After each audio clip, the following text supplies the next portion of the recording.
Welcome to EWA's FIN-LYT podcast. EWA is a fee-only RIA based out of Pittsburgh, Pennsylvania. We hope all listeners of this podcast will benefit as we deep dive into complex financial topics that we will make simplified for you. And we hope that this really serves as a catalyst so that you can make the best financial planning decisions for your family and also save time. Welcome, everyone, to this week's FIN-LYT by EWA podcast. Excited to be joined by Chris Pavcic. Today, we're going to talk about how to give yourself permission to spend as a retiree who is looking to develop a retirement distribution strategy. We're going to talk about, if you just Google this, several rules come up. There's the 4% rule. There's the systematic withdrawal rule. There's the bucket approach. There's something called the guardrails approach we're a big fan of.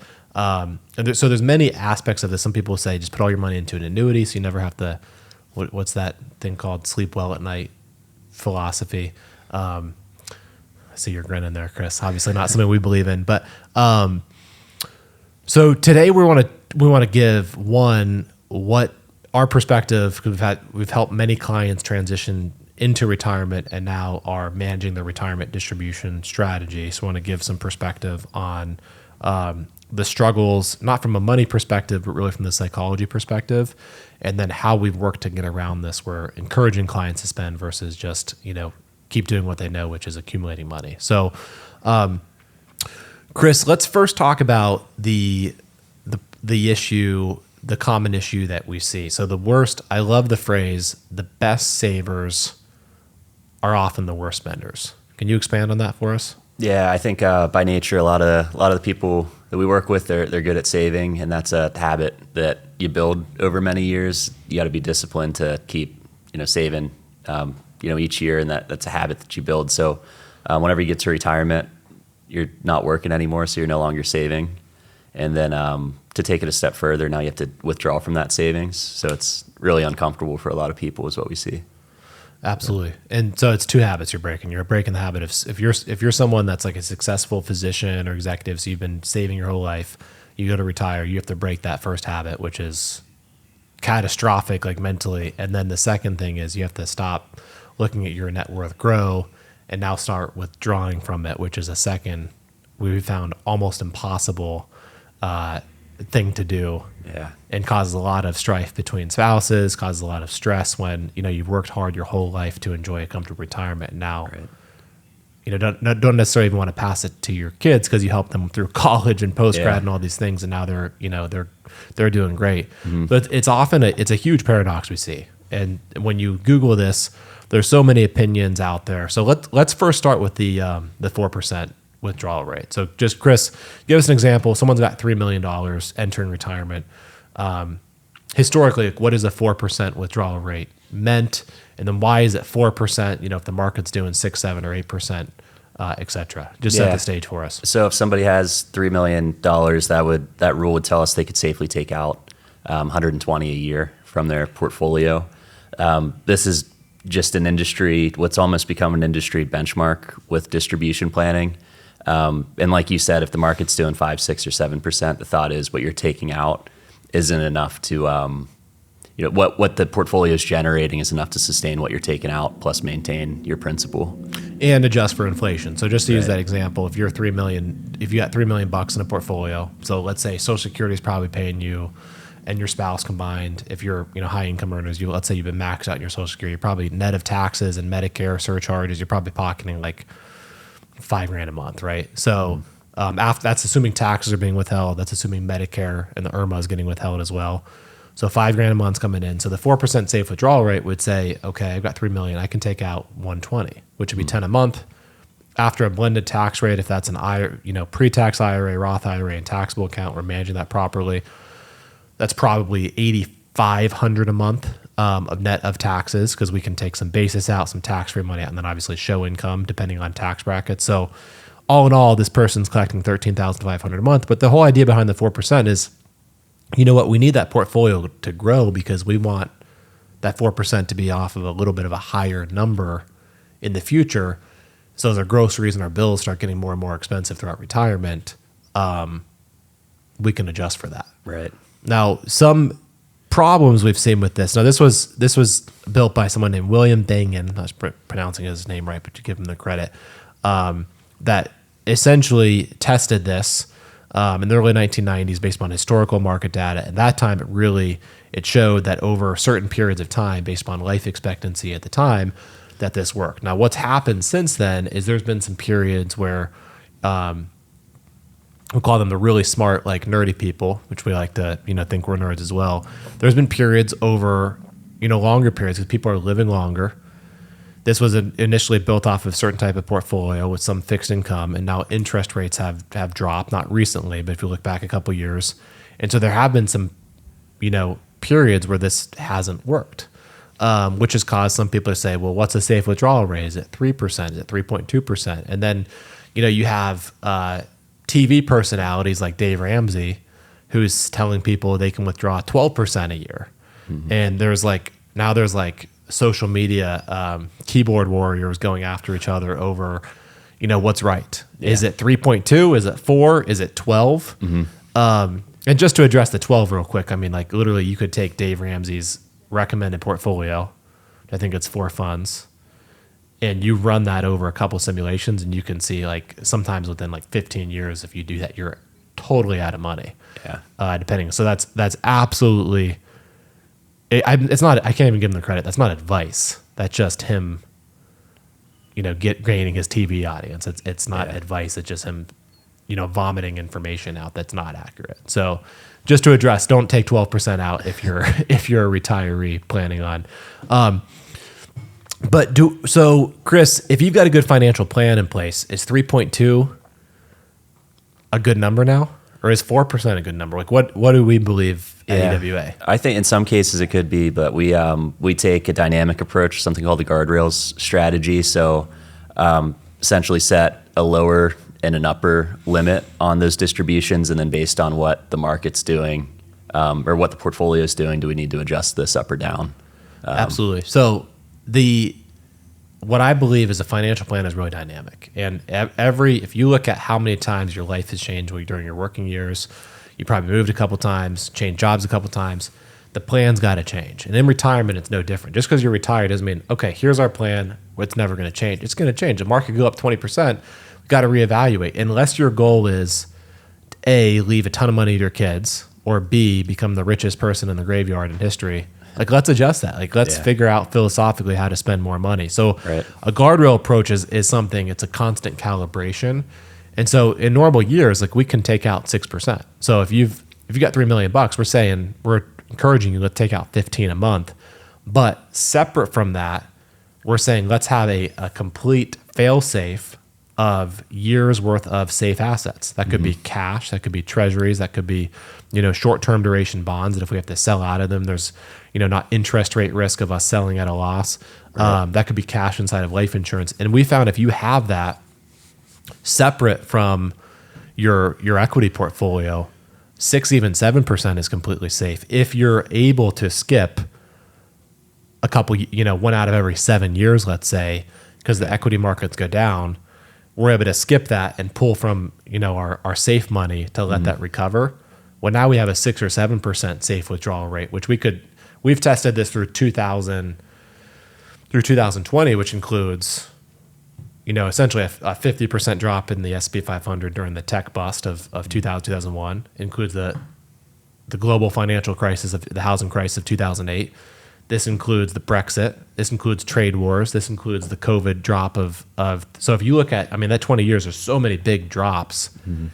And if you have that safety net where there was 5 years there you don't want to skip over that 20, you can take out 7% a year if you're asset allocated and diversified, and you're able to skip those 5 years. You still, let's say you start with $1 million or $3 million, you take out $210 a year, except those 5 years.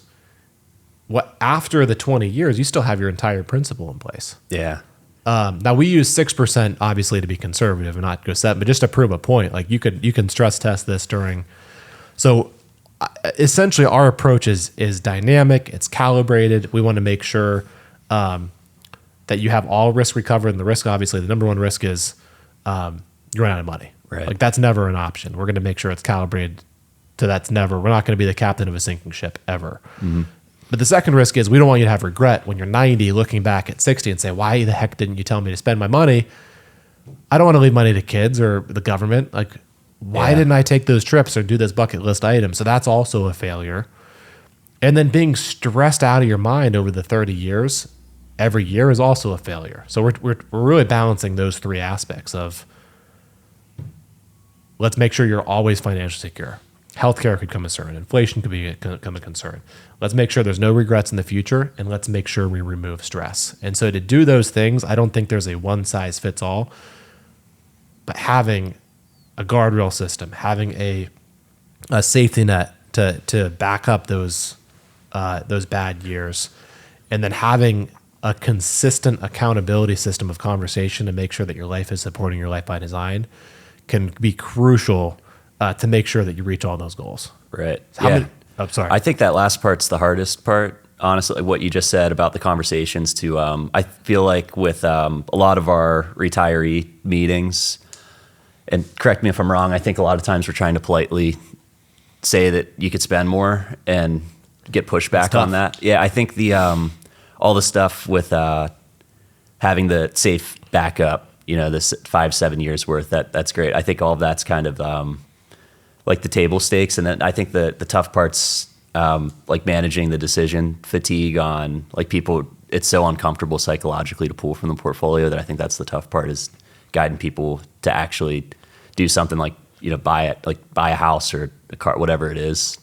I think that's kind of the tough part of navigating it. But what do you think? Yeah, no question. And then there's the,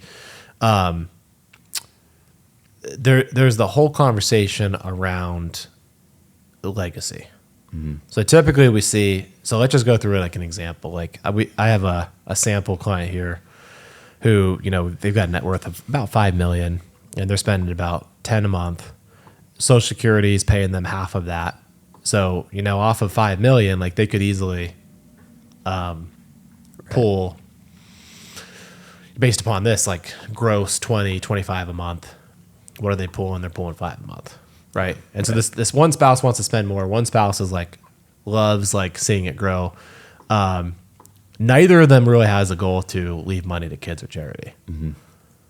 So this is a real life scenario where it's like, okay, you could literally triple or quadruple your safe spending rate, but why are we not? And so every year we get them to convince them to spend a little bit more. But if they continue the current track, like their net worth is going to be over 10 million when they pass. And that's assuming we've also discounted market returns and saying, okay, here's what historically asset allocation's done. We've taken that down by a third. Mm-hmm. And you still have over 10 million. So if we look at what's called a Monte Carlo analysis, and this is the other important thing about financial planning, is based upon what the market does in your early years. So if you look at all multiple thousands of simulations of their plan specifically, that small of a withdrawal rate based upon their net worth, they have 100% probability of success based upon history. The average scenario is they're left with 9. Above average markets, 80% above, 16.6 million. And then, below market, the bottom 20%, worst case would be 4.8 million. So I think a good financial plan is making sure that what we don't know is we don't know what kind of healthcare concern you're going to have. So I think in present value, you've got to set aside, if someone in this net worth, you always have to protect about $1 million each for healthcare concerns. Cause right now in today's dollars, good, nursing home could cost $150 a year. Average stay, we'll say, is 3 to 4 years. So just rounding up to be conservative, we need $1 million per spouse at a minimum. But above that, we don't know how long you're going to live. So we do believe there's a balancing work of you should protect some principal because we don't know certain things like inflation, taxes, healthcare, how long you're going to live, etc. But above that, why are we growing and growing or growing principal? If you're sending, if you're trying to maximize wealth transfer to your kids, great. Then we should be getting out of your estate, setting up trust, making sure it's protected under circumstances.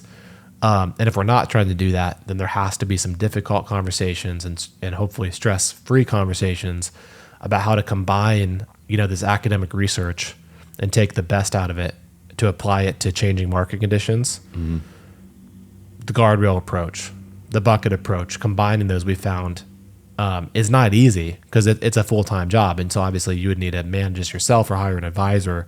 Because it'd be easy as a person to say, okay, I'm going to retire. I'm going to call whatever company and say, just send me 4% of my portfolio. That's easy. But if you look at, historical simulations of doing that versus let's skip this year because the market was down. Don't send me 4%. Let's pull that from a different bucket. Let's go up this year and down. You're going to get a ton more money in your pocket for you to spend, and you're going to have a ton left over if you take a much more hands-on approach, or you're able to delegate that to a trusted financial team. Right.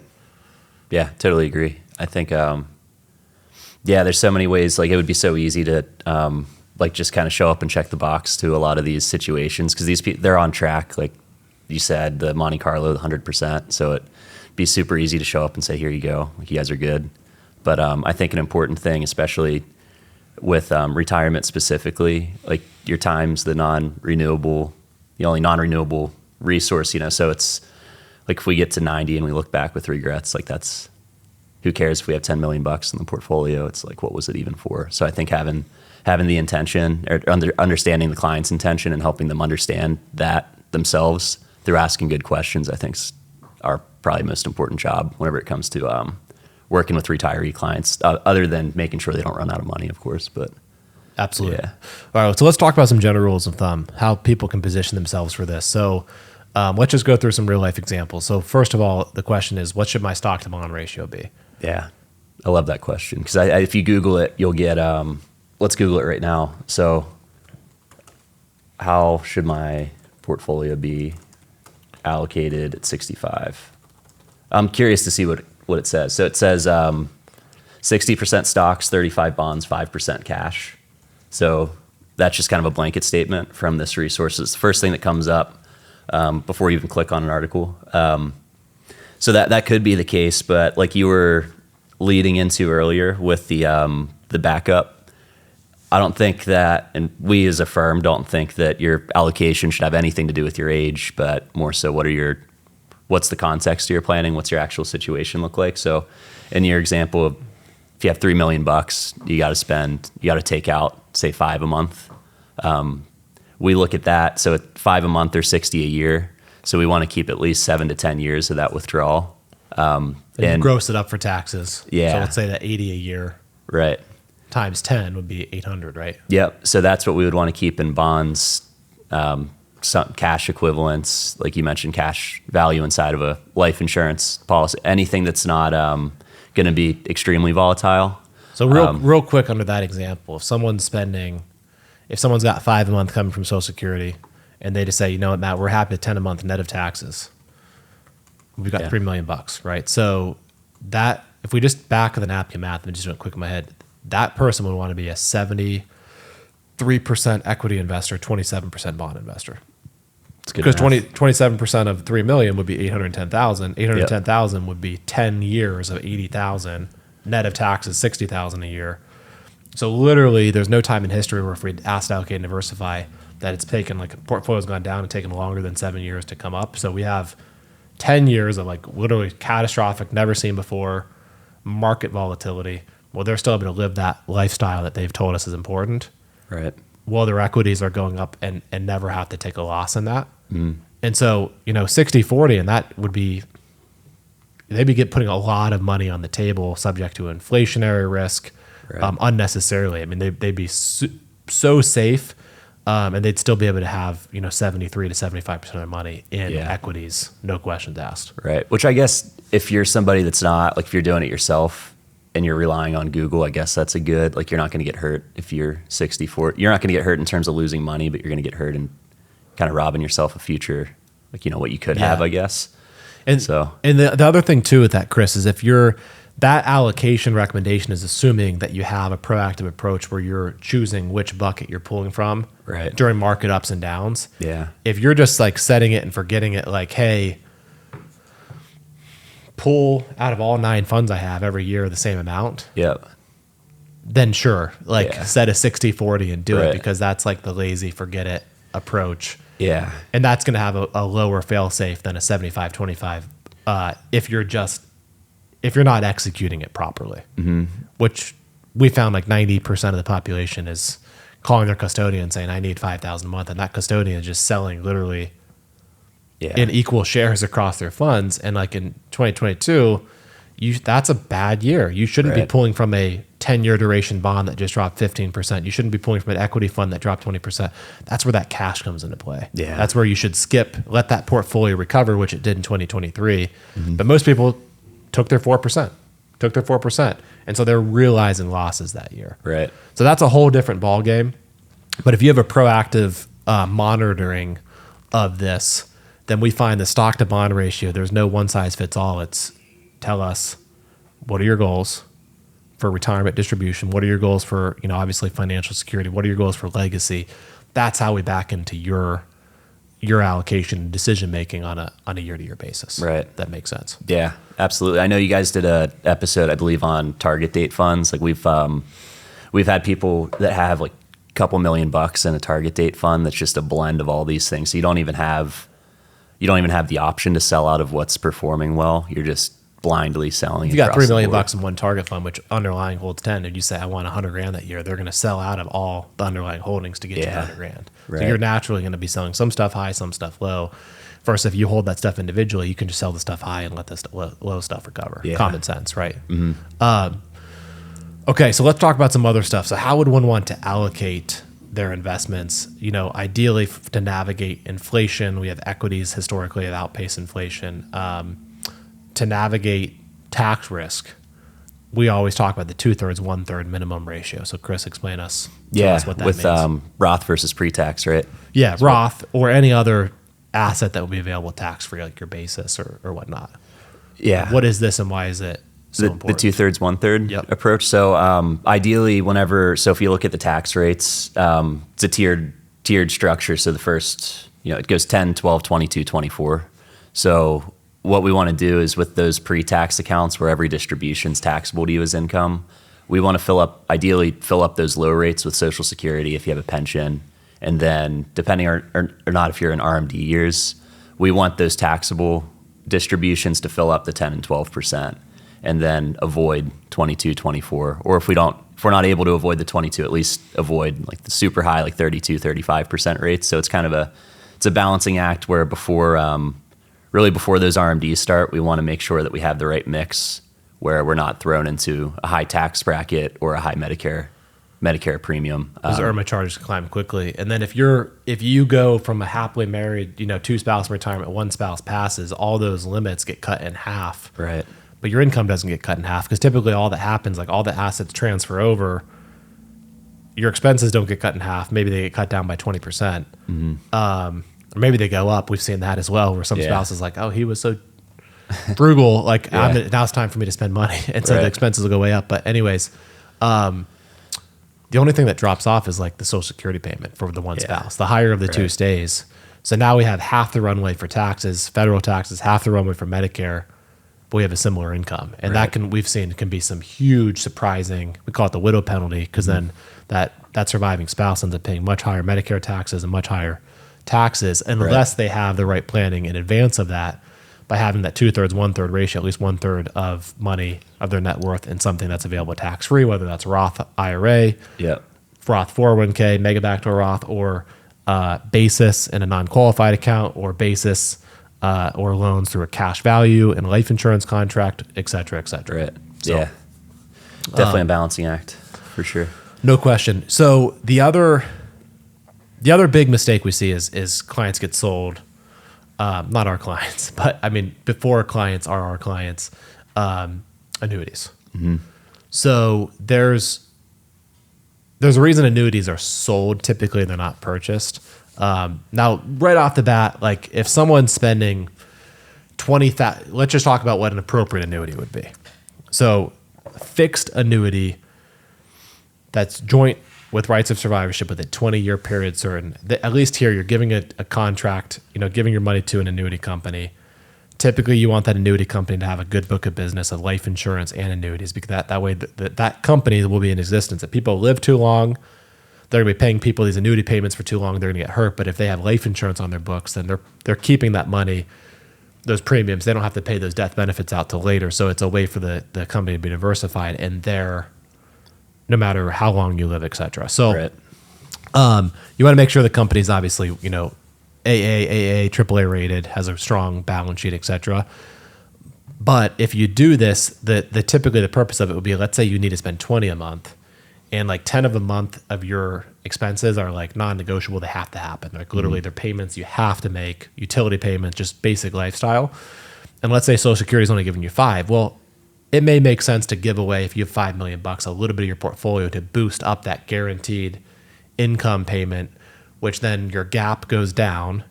And so instead of keeping, I'm just making this up, $2 million of your $5 million as safe, Right. now we can keep $1 million safe because we have a higher floor of guaranteed income. Mm-hmm. How we'd achieve that, though, is you have to be really careful. Yeah. And fixed annuities with 20-year period certains at least, and with a joint to your survivor if your spouse, great.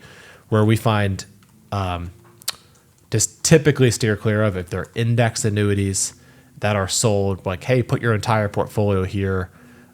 There's many, many red flags. We've already created tons of resources on why not to do these. High fees, high surrender fees. You don't participate in dividends of the S&P 500. The market doesn't work in the way that the company sells it to you. The list goes on and on.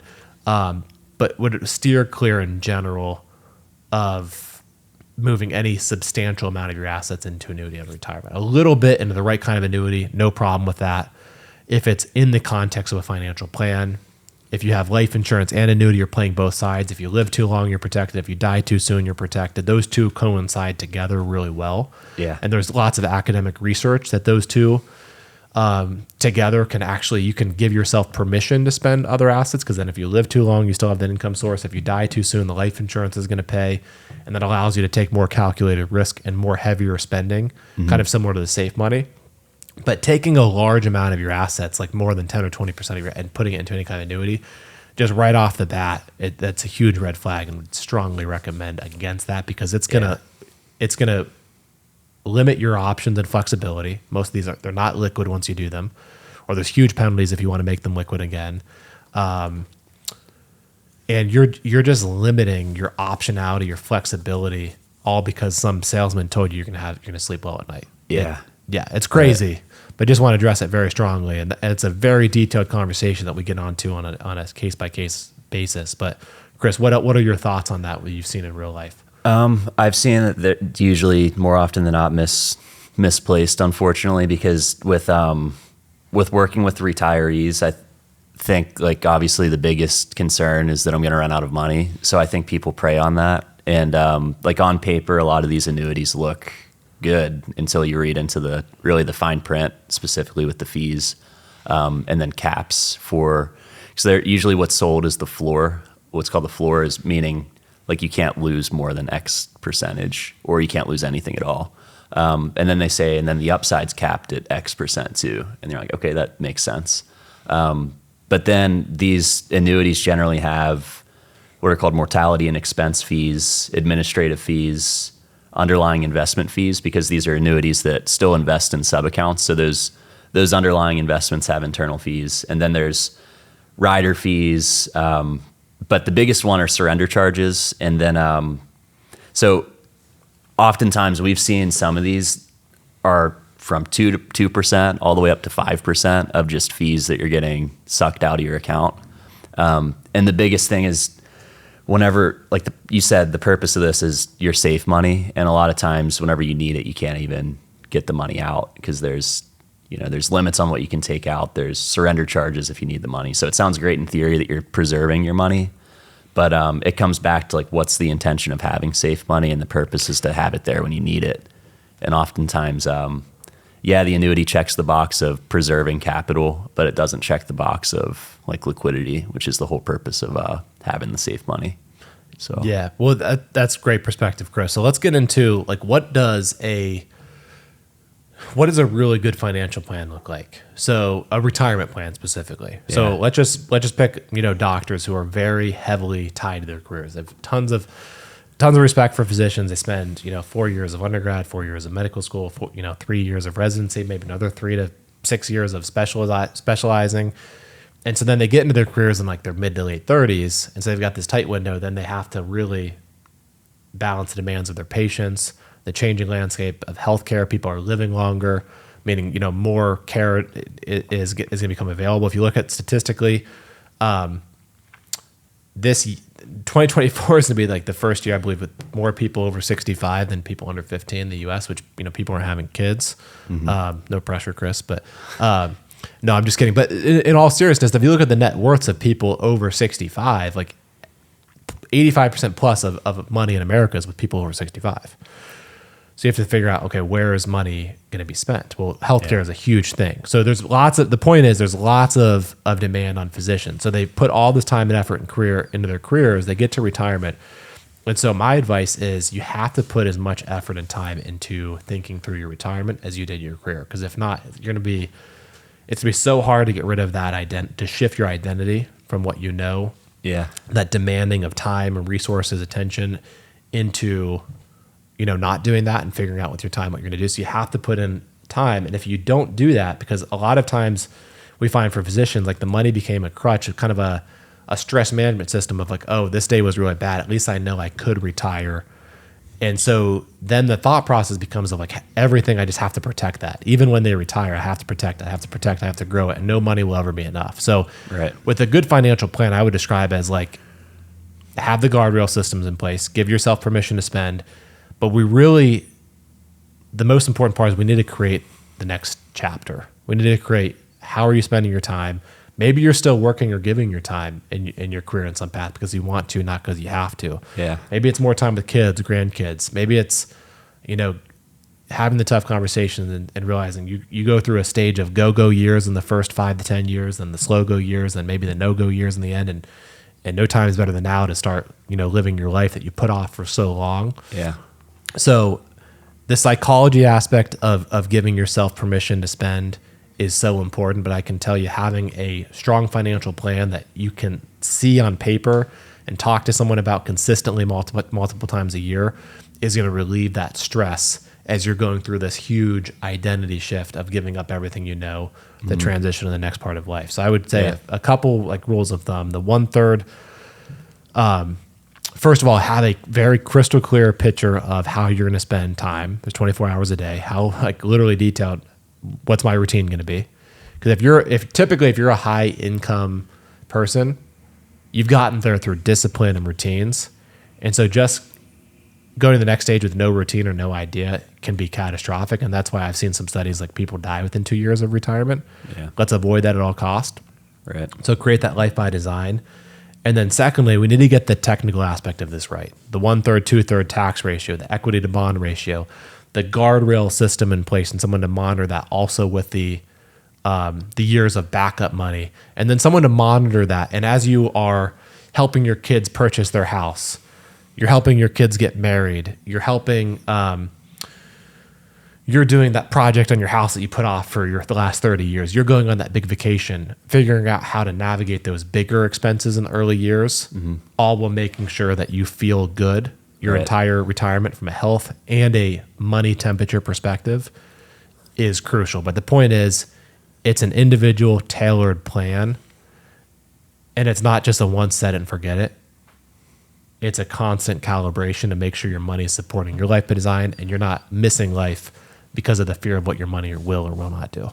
Yeah. Anything else you'd add to the retirement transition or during retirement recommendations? No, I think going back to your original question, like what's the best retirement plan look like? I think it's one with like clear intention. I think one of the best things that I've learned from you is walking people through like literally drawing a pie chart that represents your time with 24 hours. You sleep for 8, if you work for 10 or whatever, how are you spending the remaining 6? And then draw a second one but take away the work. So now instead of 6 hours, you have 16. So like all the technical stuff's great. I think that should be a non-negotiable, especially if you're working with a financial advisor. I think the best one is one with just clear written intentions. Like we try to really take good notes and we have a live Google sheet with all of our clients where we write down like literally like what are your goals, what are your intentions, and If you have kids, I think it's super important if you're on track to have a legacy. I'd say a few times a year we're in here with parents and kids that are maybe, just coming out of college, starting their careers. I think it's really important to have open discussions so that there's not mistakes. Like, you've seen the statistics of legacies that are spent within the first generation, second, goes quick if those conversations aren't had. 97% of legacy money is gone by the third generation. Doesn't matter if it's $1 billion or $1. It's always 97% of it's gone within the Right. Yeah, it's crazy. So I think the best ones have an intention with how are you going to spend your time, going back to, only get one shot at this. Don't want to look back when you're in your 90s with regrets. And then second is educating your kids on how'd you get this, and, guiding them through either, preserving and passing those values down to their kids one day, or helping them, build it from there. So no question. Yeah. No question. Well, Chris, I appreciate you joining me today. And any questions, please reach out. Look forward to catching everyone next week. Thanks for tuning in to our podcast. Hopefully you found this helpful. Really hope this is as beneficial and impactful to as many people across the nation as possible. So hit the follow button. Make sure to rate the podcast, and please share with any friends or family members that would also find this beneficial. Thank you very much.